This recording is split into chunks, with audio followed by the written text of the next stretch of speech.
Ladies and gentlemen, welcome back to the Exchange Podcast. And in doing what comrades do best, tunataka leo we speak it out, tuionge, itutoke. So just before we continue or introduce the topic, I'll let the guests tell us who they are, what they do. Tuanze. Karibuni sana. Asante. Thank you so much, Kimathi. I'll go first. Yeah. I am Genevive SOMEH. I am a student from Mount Kenya University. I serve as the Moot Court President and also a judge of the International Court of Justice, Kenya Model United Nations. I am so happy to be here today. Thank you. Hi, my name is Makleni Musila. I am a rapporteur in the International Law Commission, Kenya Model United Nations. Apart from that also, I am the chair of Kenyan Journal Committee. Additional to that, I love art and I'm an acoustic enthusiast. Thank you. Karibu bwana Sea. So guys, today we are looking at a very thought-provoking topic, a very controversial one, especially that it affects the comradeship of this country. And looking into the fact that we have just, is it celebrating or acknowledging the 16 days of activism? And the topic in itself could be GVB and the fact that we all have the inherent right to so many things and that you have an identity other than the broad argument of gender, the two genders. We have seen the recent cases of homicide or even better, femicide. I'd like us to take a thought into both of what you think could be the problem, because we've seen a very high rise of the rates recently, especially in our country, and the fact that it touches the young people. That you see, that is the basic concern. What do you think, guys? Jenny, what do you think? Well, I wouldn't say we are celebrating, rather we are commemorating. And femicide or feminicide is more like a situation where women and girls are killed because they are women and girls. So I can say we're having a very tough time as a continent, not just a country, in trying to do away with femicide. And I'm loving that we are in this discussion so that we dissect the same. We know what causes, what are the things that provoke people to involve themselves in such brutal killings of women and girls, and how have we tried doing away with it, and how better can the situation be improved so that we reduce the killings of women and girls. Yeah. Just before we get to you, Mark, you have mentioned the continent of Africa, and it is very true that a report by the UN Women claims that Africa contributes to 53% of the femicide. We are taking half of whatever the world has to give. Yeah. I don't know, we will maybe need to address that, what might be the problem with Africa. Now, Mark, especially when we talk about it in the fact that the gender stuff and that the age population that is mostly affected could be 16 to 35. We look at the highest of that range could be young people, especially the comrades. Yeah. I want to get a thought of what strikes your mind when that age group gets to mind. Okay, thank you for this opportunity. I would like to side with what Jenna has said. Yeah, she has mentioned that. Okay, let me just proceed from where you've started. You've mentioned the UN statistics, and I would like to add that 1 girl in every 3 girls is prone to gender-based violence. And me introducing this, I will divide it into 3 parts. We have gender-based violence, that's GBV. We have intimate-based violence, that's IBV. And we also have femicide, which we are currently talking about. The 16 days activism on gender-based violence is just to basically paint a picture of the current situation that is going on. Yeah. So for young people, you find that there's a lot of issues when it comes to matters affecting comrades. Unasikia mtu amegongewa Nasi mayai. nasi mayai nasi mlango. Sa unapata watu wanaanza vita. And in that misunderstanding and arguments between two people, you find people are not controlled. Mtu ana self-control. Kidogo tu kikombe imerushwa, and by bad luck it hits them in a very fragile place and amekufa. Unapata when they are fighting, the nearest object is taken and then they are stabbed. I don't want to go deep into this. I have a lot to say, but I'll just give it to the host to continue. I'll give my thoughts as we proceed. Utafungua roho in a few. Yeah. So getting back to the report, because we are guided by numbers because they don't lie. Yeah. Report by the UN, this was 2023, that the total femicide affected, the total number was 85,000. And out of the 85,000 women, 51 were succumbed due to engagement by family and close relatives. So we are looking into that and comparing it to men. Sorry, that is, it's only 11% of the of the homicide by gents who succumbed through to from close interactions by family members. Okay, I don't know whether you're getting the comparison. Yeah, That it is almost what would be 51,000 of 51,000 out of 85,000. It could be something close to 60, I guess. 60%. Comparing it to the 11% of the gents. Yeah. I don't know what could be the problem. Will this just be a random figure that the women are affected? And also that you have mentioned that 1 in every 3 girls have that risk. I also read a report that said that there has always been a time in a lady's life, I don't want to say a woman or a lady, that they felt insecure. It was someone, alikuwa tu mahali and just felt, I need to pin my location to someone, I need to fake a call, I need to assume that you feel the insecurity. Jene, wacha tuanze na wewe kwa sababu sisi kidogo tunaweza kuwa hata tuelewi. It is in very many instances that a woman feels insecure or unsafe. I think in very many instances. And you have actually mentioned that normally this is something that happens, and or whoever causes it may be family or someone who has an intimate relationship with that lady, or none of the two, just someone else. And homes are supposed to be the safest place for these women.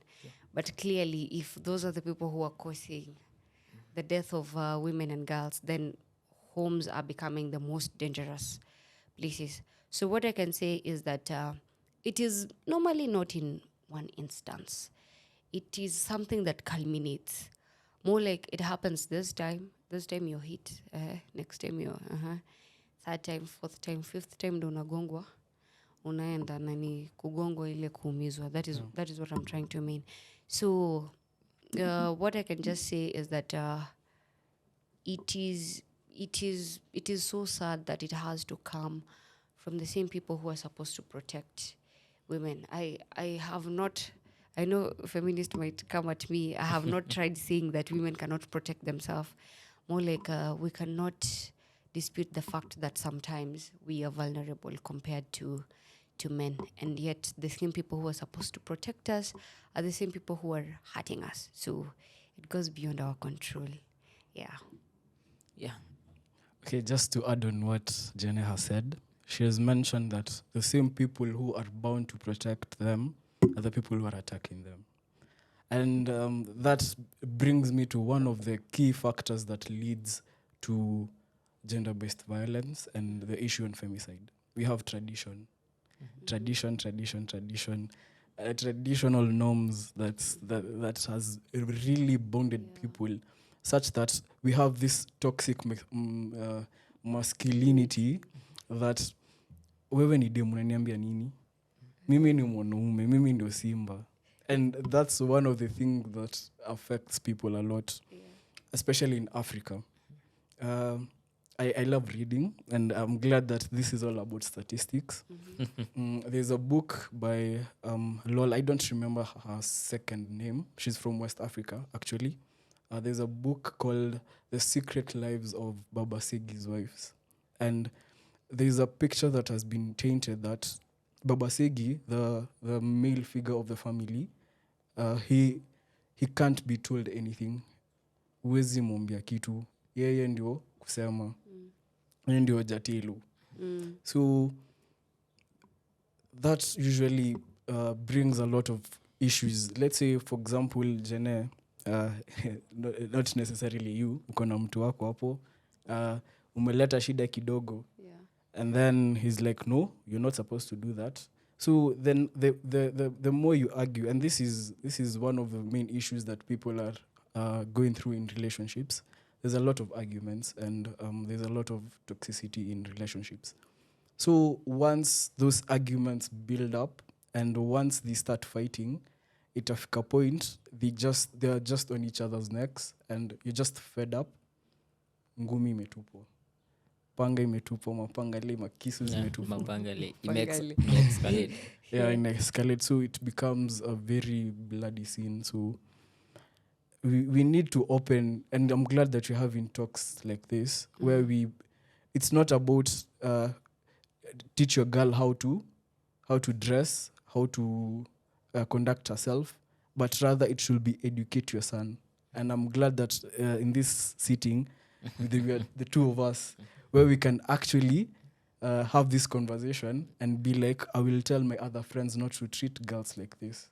So this is a very fruitful discussion, and yeah, I'm glad to be here. So you've just mentioned that, and also Jene mentioned it, that it is home that is expected to be safe, but it seems like it is not safe anymore. Yeah. I'm looking at it, the problem is at home, right? And Starts from home. And I don't want to say statistically. Rumor has it that the president has ordered a couple of 100 millions to be donated. Was it 100 million to be donated to fight the Femicide. The femicide. Yeah. And rumor also has it that the money will go into setting up offices and centers for anti-GVB and anti-femicide and all that stuff, and have a desk in a local police station.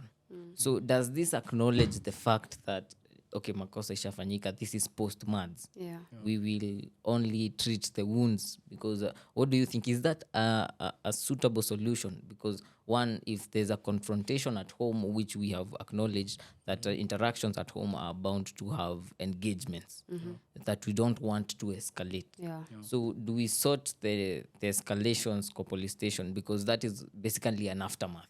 Yeah. Or what do you think? Is that a solution to you? Well, I wouldn't want to have discussions about the government now, unless I go back to K24. So what I can say is we cannot know if that is the solution now, because we have not attempted that same solution. I think the president just released those funds. Was it this month? Early last month. Yes. And we don't know. Okay, we know how police stations operate in Kenya. So I wouldn't really think that is the best way to go. Or I don't know, setting up offices. I don't know, because now I haven't seen any step. That I just know the money was released. Nothing much.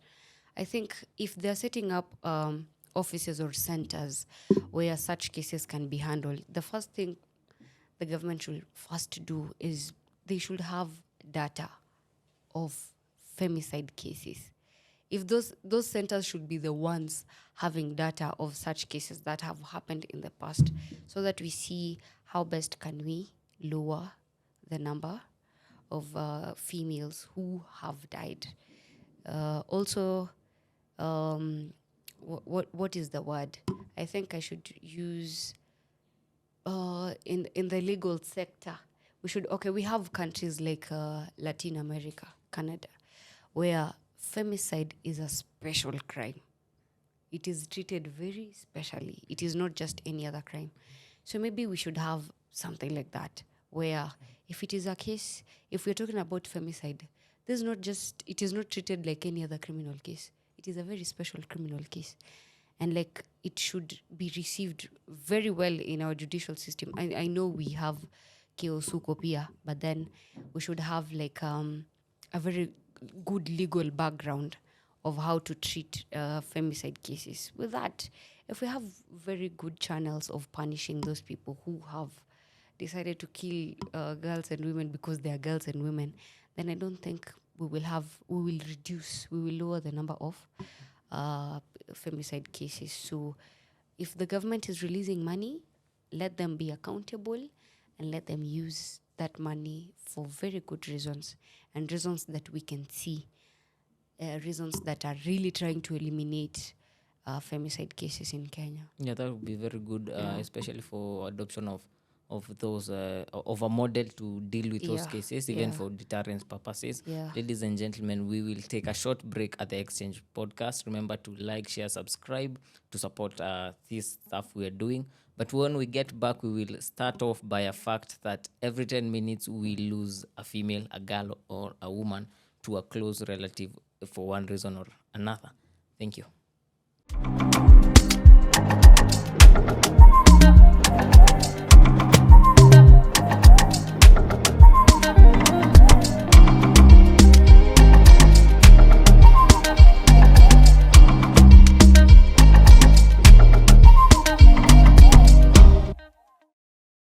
Welcome back, guys. It's the Exchange Podcast where we dissect critical issues pertaining to comrades. And we were at that point where we are losing a lady every 10 minutes to a close friend or intimate partner. And I would like Mark to give us maybe what he thinks will be the solution, because the trajectory graph has been like this. We see economies getting stronger, life getting better. Nasikia life saizi na 1963, it is better now. But as we continue, by 2030, I am not very sure Africa will have enough women if we continue to lose them at this rate. Yeah. And actually, I'm really glad that you've mentioned 2030 and the fact that we are Kenyans. I'll just like to interject what you've just said. Umesema history ya 2030 na women watakuwa meisha. So wasiishe tafadhali. Tutafanya nini bila? So in Kenya, it's one of our goals is to actually end all forms of gender-based violence according to the SDG goals that have been set place according to international law. Vitu mingi is illegal. So generally I mentioned story there needs to be a lot of legal things that are supposed to be set in place to counter these issues. So first of all, umesema I give maybe solutions, and I was thinking maybe we can have it placed in our penal code, in criminal law. And to add on criminal law matters, the other day, as I've mentioned again, I'm a law student in the University of Nairobi. The University of Nairobi. And I happened to come across some lady, a police officer, and she strictly serves in the section of children and gender-based violence. So our government is at least trying. Don't attack me, please. I'm just supporting things that have been set in place. To add on that, there's also a national policy that has been placed in 2014. It's called the National Policy on Prevention and something to do with gender-based violence. So our government is at least trying. What I would like to do, our government to do, or us as a community, because charity begins at home. We can't just keep on crying to the government. Serikali saidia, itasaidia kitu. The best thing is you can do, educate. Go into local communities. As I've addressed earlier, most of these cases start from the local setup. An example being the September case on that lady who was the marathon runner. Who was killed by she's an Ugandan, by the way. We also have another case last year, if I'm not wrong, either last year or 2022, some lady from Iten, uko side za Wakali, ali. So we need to have these talks uko ndani. We need to tell our men, this is how you should treat your wife. Listen to your wife. Cherish her. Si lazima vita kila time. So this is the best way I feel like we can tackle this issue. Go and talk to people. Talk to them, educate them. This is how we solve issues. In law, there is something called alternative dispute resolutions, ADR. Si lazima tukimbie kwa polisi so that we can solve an issue. We can start it from home. Nyumba 10 initiative. Elders wa nini mukasa in Luya. Akalishe chini ongeeni. Baba pika mboga gani? Unataka mboga gani? So just sit down and talk with them. This is the best way you can actually solve this instead of running to the police every time. And I'll also in the that Nini you've mentioned that they have decided to fund the government to fund these institutions where we have victims, also victims coming in, and they also advocate it. There's an example of, is it FIDA? Where we have FIDA. Yeah, we have FIDA. So we can have an institution like that where just in case of anything, and we just spread it everywhere, in billboards, everywhere, just dial this number if you feel that you're in danger. So I believe that's one of the best ways you can do it. Maybe host wangu anaweza tuambia kitu on that. Before you speak, Kimathi, I want to respectfully disagree with some of the things that McLeany has said, because there's no way you're saying ati we cannot be of the opinion ya serikali's idea. This is a matter of public interest. It's a national crisis. It is a crisis. So there's no way you're saying ati we can't depend on the government full time. Actually, they should be the ones who are first endorsing these programs, so that we'll take it from there, because we seriously, we don't have the capacity to. No, that was what I was trying to say. Charity begins at home.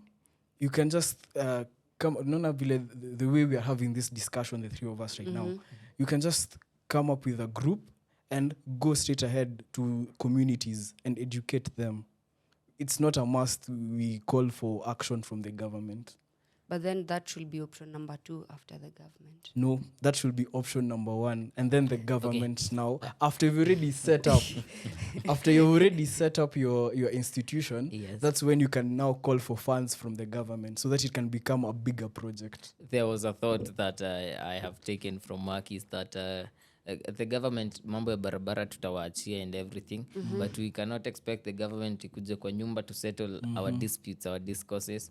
But then it makes a lot of sense that if the government does not do enough to support it, then it is vanity. You can't tell me I'll stop femicide in this country, leave alone the country hata hapo kwa kijiji. So it's more of a dual task, that in as much as we are going to depend on the government, we are going to have that self-initiative. We leave barabara na nini na mambo ya kutenga labda imewatosha. I don't know what, Jene, you think the government could do more to maybe make sure that the Kenyan population of the female gender is safe, especially that wao ndio wengi, kwani kura zitatoka wapi? First off, let me say the point you were talking about. I think we have our role to play, and the government has its role to play. True. So I think we can draw a line there, that we can do our job, then them they do their job. I think I don't even think, I'm sure that the best the government can do is treating it as a special crime. Number one. Even if you've mentioned FIDA, that's a good one. It's a good organization.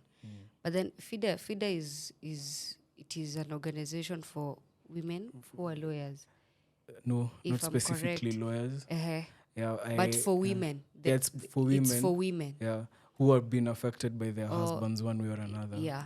So I think that is because that is what the government has control over. Tuanzia hapo because who tables bills? Sini our MPs. Our MPs are in the government. Of course, I might not want to talk about how our MPs are working in Kenya right now, but we could that is what they have control over sana, because we have given our power to the MPs. They are the ones representing us. Let them table a bill that treats femicide as a special crime. Tukianzia hapo. I mean, just to add on that, there is word that there was a gentleman huyu wa Kware mwenye you remember that guy about his hapo? I remember. The one who was Ugandan, then he confessed he was Kenyan, akapelekwa Gigiri. There's word that he's nowhere to be found. He escaped the police station at Gigiri, and then he vanished. I think that is what you're trying to say. If the government can legislate something that is deeper and better, it could be more secure for ladies. Because now when you see what happens when they're arresting these people, it is a lot of nonsense, if I can say. But if we have it treated as a special crime with a special punishment, then I think we'll take a very different route when it comes to that. Also, about the organizations, institutions established by the government, let them fund those institutions and fund them well. If we are talking about FIDA, government has a monetary input kwa FIDA. Adequate. Yes. And we you know what happens to Kenyan money. We don't want that when it comes to that. Pesa itumike vizuri. The government should be accountable in establishing legal background for everything with regards to femicide. That is all I can say. Juu tukiongelelea vitu zingine ni siasa tu, and we'll start talking about embezzlement of funds. So yeah. Organically speaking, also we've seen that in matters homicide, ladies are mostly affected, but then we've seen a number of cases that we have gents being affected, and the fact that GVB is, you mentioned that tunongelea wanawake. So there's a recent case of this guy who was graduating.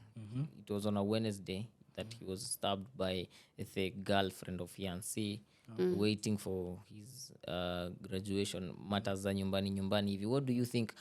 Do you think that there has been seclusion when it comes to... I actually love that you brought that and umeileta kwa meza.